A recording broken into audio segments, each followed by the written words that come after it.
Community radio ബെൻസിഗറിൽ ഇപ്പോൾ കൊല്ലം അടയാളപ്പെടുത്തുന്നു. തയ്യാറാക്കി അവതരിപ്പിക്കുന്നത് വല്യശാല രാജു. ശാരദാ മഠവും പത്മന ആശ്രമവും. കൊല്ലത്ത് ശ്രീനാരായണ കോളേജും വനിതാ കോളേജും ഒത്തുചേരുന്നിടത്ത് ഒരു സരസ്വതി ക്ഷേത്രം, അതാണ് ശാരദാ മഠം.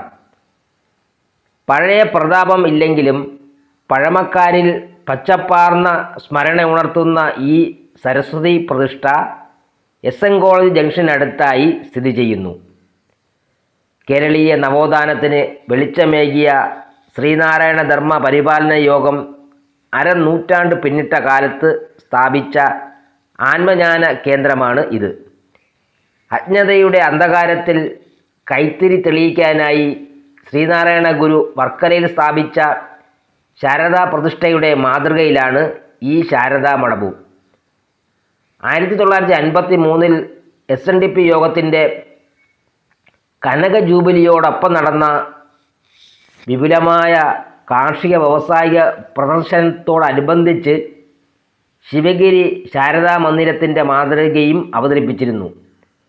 യോഗസാരഥിയായ ആർ ശങ്കർ അതിൽ നിന്ന് പ്രചോദനം ഉൾക്കൊണ്ട് നടത്തിയ പരിശ്രമങ്ങളാണ് ശാരദാ മഠത്തിൻ്റെ സ്ഥാപനത്തിന് വഴിയൊരുക്കിയത്.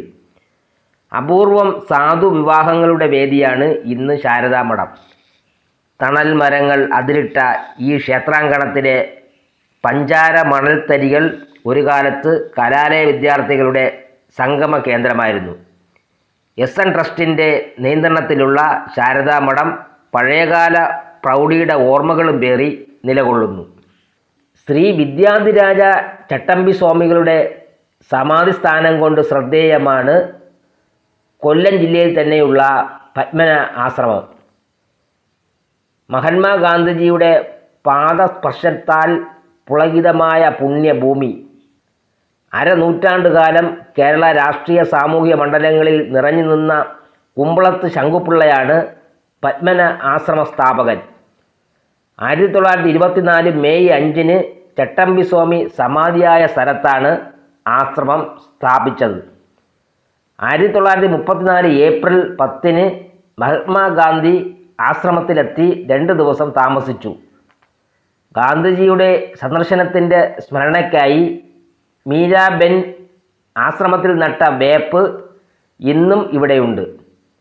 AP Thakur, Aruna Asaf Ali, Sardar KM Panikkar, colonel Lakshmibai, Sri Chitra Thirunal എന്നിവരും ആശ്രമം സന്ദർശിച്ചിട്ടുണ്ട്. കമ്മ്യൂണിറ്റി റേഡിയോ ബെൻസിഗറിൽ ഇതുവരെ കേട്ടത് കൊല്ലം അടയാളപ്പെടുത്തുന്നു. തയ്യാറാക്കി അവതരിപ്പിച്ചത് വല്യശാല രാജു.